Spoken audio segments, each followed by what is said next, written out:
Welcome to This Explainer. Today, we are looking at a truly extraordinary human interest story. It's about a man who gave his final days to a cause so much bigger than himself.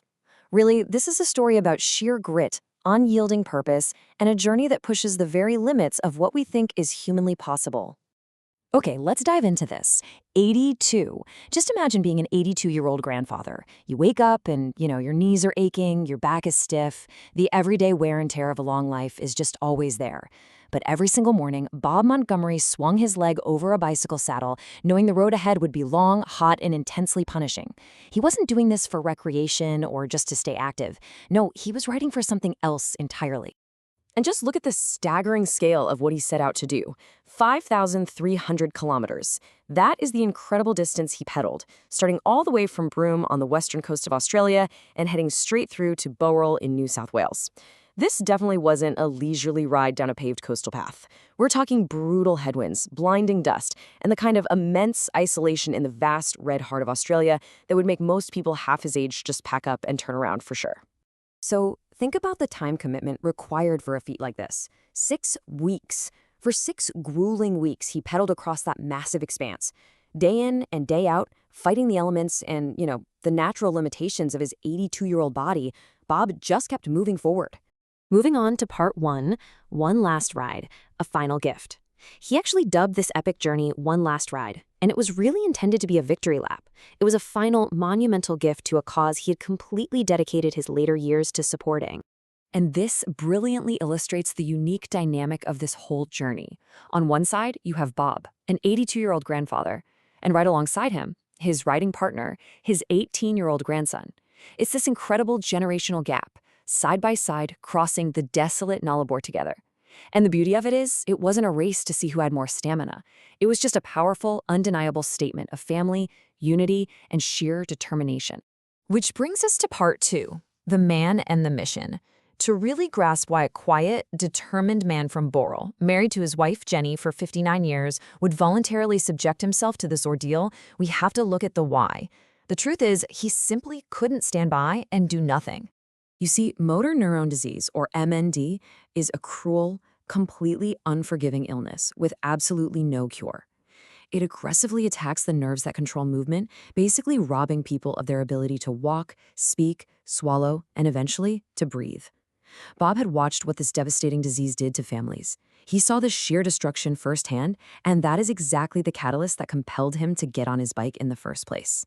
Now, what's really interesting about this slide is his immense contribution over time.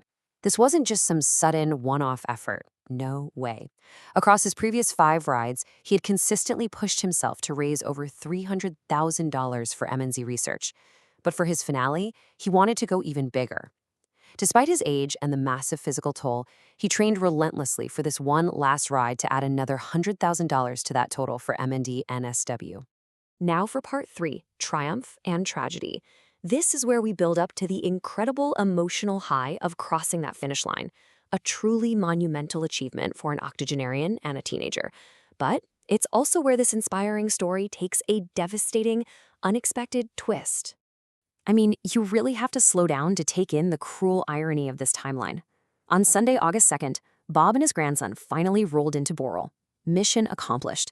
The community was waiting with cheers, tears, and huge hugs from his wife, Jenny. A moment of absolute pure triumph. Then they got into a car to drive home, which should have been just a quiet, easy drive after weeks of total exhaustion. But literally one day later, on Monday, August 3rd, shortly after 7 p.m. in the M5 East Tunnel at Arncliffe, Bob suffered a sudden medical episode at the wheel and crashed his car. In the immediate, chaotic aftermath of that crash, Bob was rushed to St. George Hospital. The paramedics and doctors did absolutely everything they could, but despite their frantic best efforts, his body, which had endured so much over those 5,300 kilometers, simply gave out. He couldn't be saved. Part 4, a lasting legacy. Okay, let's move to and see how this builds, because we need to pivot hard from this unspeakable grief to a sense of action. We can't look at his death just as a loss, but rather as a man who finished his life completely on his own terms. Remember the ride, not the crash. That is the direct, poignant plea from Jenny and the rest of the Montgomery family. It's really the absolute emotional anchor of this story. They don't want the tragedy of the accident to overshadow the massive triumph of his mission. They want you to remember those grueling kilometers, remember the money raised for research, and most importantly, remember the man who flat out refused to stop pedaling when things got tough. And we're seeing that impact playing out right away. MND-NSW released a statement calling his legacy extraordinary, ensuring all those funds go directly to life-saving research just as he intended. Down in Bowral, his hometown, the finish line is completely covered in flowers left by the community. But the best part? Locals aren't just mourning, they're already talking about carrying on his work.